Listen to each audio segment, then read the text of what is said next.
of the financial wealth and the bottom 60% owning 2.3% of the wealth, that is obscene, that is unacceptable, and that is not what America is about. In terms of income, in the last few years, 95% of all new income generated, Wolf, went to the top 1%. So we need an economy that works for all of the people and not just millionaires and billionaires. Congresswoman? Well, we need to grow the middle class, and what the middle class needs are jobs. And that's really the problem that the president has to explain. It's tough to blame President Bush for the current economic woes. We have 5 years of Obama policies.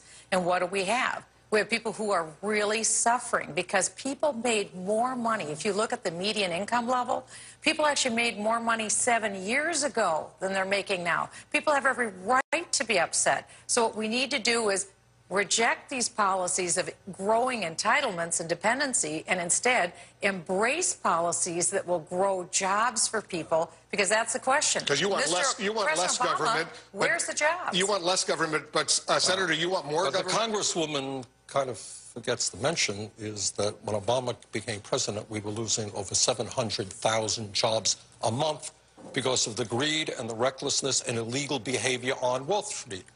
Is the economy good today? No, it is not. Is it a heck of a lot better than when Obama first came in? Sure it is. The real issue that we need right now is, in fact, how do you create jobs? How do you protect working families? Cutting Social Security, Medicare, Medicaid, abolishing the minimum wage, which some of my more conservative friends want to do, is not going to help Ann, and it's not going to help millions of workers. We need a real jobs program. We need to rebuild our crumbling infrastructure, put millions of people back to work. Make states like Minnesota and Vermont more energy efficient so people are not wasting. Where are you going to get the money? You're going to get the money by asking the wealthiest people in this country. More taxes? Pardon me? More taxes on the wealthy? Yes, my goodness. Given the fact that 1 out of 4 corporations in America doesn't pay a nickel in federal taxes, given the fact that the wealthy are doing phenomenally well, their tax rates are much lower than they were in the days of that old socialist Dwight D. Eisenhower. Yeah, I do think the wealthy and large corporations. Let's talk a little bit about tax rates. I'm a former federal tax litigation attorney. If there's anything that's been proven over time, Wolf, it's this. When you lower the tax burden, that's a cost of doing business, you'll create more jobs. That's exactly what the piece that preceded our segment said. This woman, Ann, wants a job. And so we have people all across the United States who have an ability to start companies.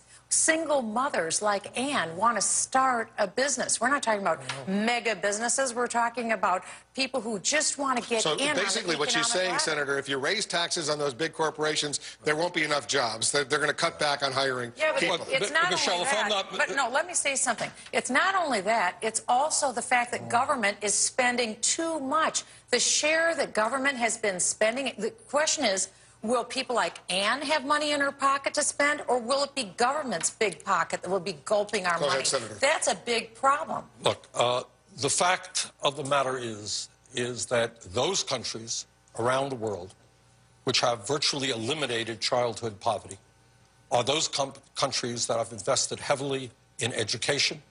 Now, where is that? Excuse me. Which country has eliminated childhood poverty? Norway has. Denmark virtually eliminated. We are at 22%. They're less than 5%. Those countries guarantee health care to all people as a right of citizenship. And you know what? Let me finish, please. And you know what? They spend about 50% per capita on health care that we do. So those countries that have strong... That's not socialism. But a socialized nation like Norway, let me add, the reason why Norway has so much wealth is because they tap into their natural resource called energy. We could be energy independent in this country, create millions of high-paying jobs if we'd only open up and legalize American energy production. We're off and running here, but one second. But it doesn't matter. If you had all the oil at the time. It totally matters. We've got huge natural resources. In fact, we're the #1 country in the world in energy resources, and we say no to it. Yeah, but the fact of the matter is we've had an energy boom. People like Ann could have good, high-paying jobs. Go ahead, Senator. The fact of the matter is we've had an energy boom in recent years. But 95% of all new income, 95% of all new income went to the top 1%. Now, what I think Ann was talking about, I think what Ann was talking about is the desire for education. My impression is she doesn't have a whole lot of money. She wants a job. Ann wants a job. I heard her say she wants a job, and she wants to be able to support her family. I think she said she also needs education in order to get the job. And if you don't have any money, it's hard to get education. But in So America, we're seeing, in America, we have the highest education. We've got a great educational system. Wait a minute. She in needs America, access excuse to me. that, In America, you have a job.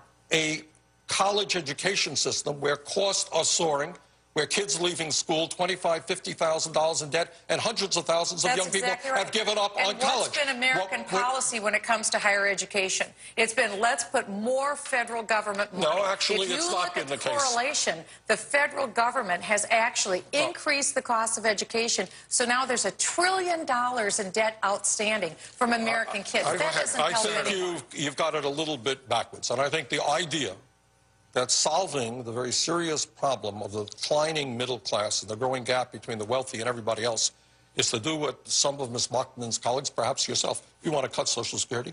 You want to transform That's absolutely a lie. This is the old canard you do not want to cut trotted out all the time. Wait a second.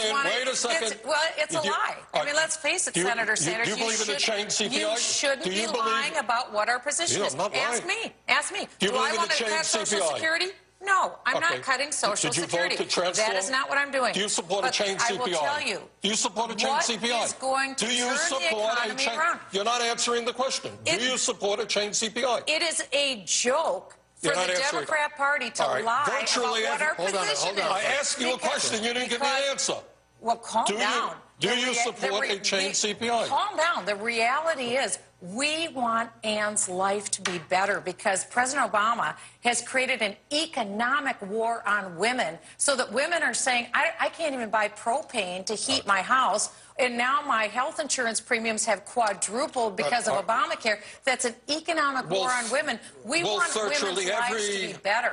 But on the Social Security issue, even the President of the United States has indicated, correct me if I'm wrong, he's willing to take a position you strongly disagree with. I sure do. And I believe that virtually every Republican in the United States Congress believes in cutting Social Security. That's I believe that the Ryan budget called for the transformation of Medicare into a voucher program, massive cuts in Medicaid, and many Republicans. Can I finish your point?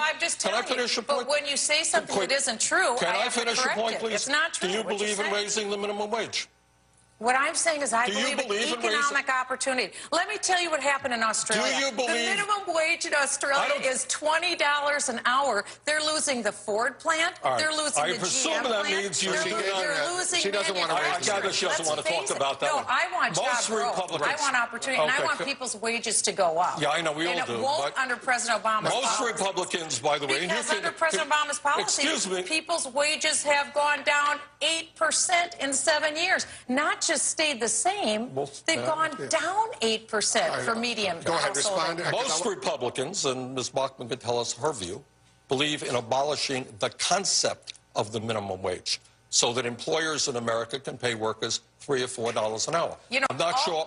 All of this is... I don't know if it's most. I know there are plenty of Republicans. In the Senate, by the way... All we've heard are these broad-brush, generalized statements. I will tell you that most Republicans... is how one job is going to be created for Ann. Ann wants a job. Those poor kids sitting in the kitchen, that woman needs to be able to buy a home, own a car, move up, help her kids. We had trickle-down economic... That's what I want to see happen. Not this economic war on women that the president has been putting forward for the last 5 years. It's embarrassing. It's a shame. Go ahead, Senator. You know, many of Ms. Bachmann's ideas have already taken place. That was George Bush's tenure, which was the worst economic performance in the private sector in the modern history. We lowered taxes. Excuse me. We lowered taxes for the rich. And you know what? Under Bush, we lost a whole lot of jobs. Now, the truth of the matter is, excuse me, to be able to create 1 out of 4 jobs, corporations in America today pays nothing in taxes. We're losing about $100 billion. Hold on one second. I just want to clarify. Do you believe that the minimum wage should be increased? What I think is that we need to create jobs, and I think we need to look at the example of Australia. You want to talk about raising the minimum wage? But that's going to be a major issue in the president's speech tomorrow night. He's going to call on Congress to raise the minimum wage. So do you think that it should be raised to $20 an hour? I'm just asking if you want $10.10 an hour. I'm just asking if you believe that there should be an increase in the minimum wage. No. I don't. Okay, all right. But what I do believe, right. but do you believe that taxes should be cut for the average job creator and the average American? I think they go ahead should. and answer the question. And I also we think need a good tax. federal government should restrain its spending. That's where you need austerity. You know, we have, once again, 1 out of 4 corporations not paying a nickel in federal taxes. So they should be paying. They should be creating jobs, but what they are doing is they're putting their money in the Cayman Islands, and they are shutting down factories in the United States and investing in China, in Mexico, in Vietnam. So I think what we need is a demand. Should they be... Excuse me, may I have just 1 second? No. Should... 1 second, just one tiny second. Go ahead. I think what we need to do is tell corporate America the time is now to invest not in China, not in Mexico, but in the United States of America. That's why you redesign our tax policy and our tax reform so that jobs can be started here. We have the highest corporate